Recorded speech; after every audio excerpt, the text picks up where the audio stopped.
เรื่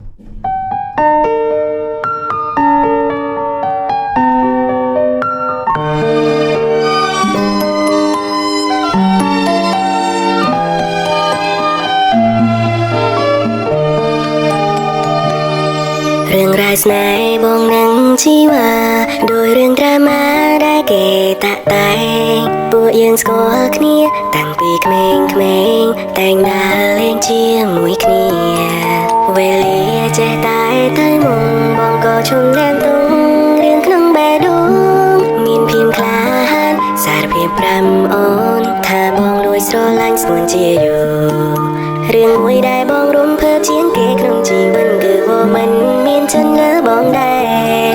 ចាំទេបងធ្លាប់សន្យាយកអូនជាគូស្នេហ៍ពេលនេះបងធ្វើវាបានហើយអូនដឹងទេអូនជាព្រះនាងសូមផ្ញើចំរៀងមួយនេះជូនជីវ៉ា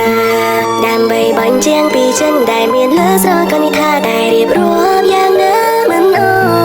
សូមអូនយកបេះដូងមកមើលរាល់ក្រុមទុំមើលបងធ្វើដោយចិនស្មោះ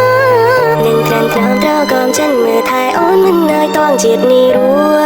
ដើម្បីមើលថែរូបស្រស់ជីវ៉ាចាប់ពីថ្ងៃនេះណាបងនឹងជីវ៉ារស់នៅជាមួយគ្នាទូមាននំសាំងបងនឹងការពារមើលថែពុំងាលូតថ្ងៃសុនរឿងមួយដែលបងរំភើបជាងគេក្នុងជីវិតគឺបងមិនមានចិនលើបងដែរចាំទេបងធ្លាប់សន្យាយកអូនជាគូស្នេហ៍ពេលនេះបងធ្វើវាបានហើយអូនដឹងទេអូនជាព្រះនាងសូមផ្ញើចំរៀងមួយនេះជូនជីវ៉ាដើម្បីបញ្ជាក់ពីចិនដែលមានលើស្រកនិថាដែលរៀបរាប់យ៉ាងណាមិនអូសូមអូនយកបេះដូងមកមើលរាល់ក្រុមទុំមើលបងធ្វើដោយចិនស្មោះនឹងក្រានក្រោមត្រកងចិនមើលថែអូនមិននៅតងជាតិនេះរួដើម្បីមើលថែរូបស្រស់ជីវ៉ា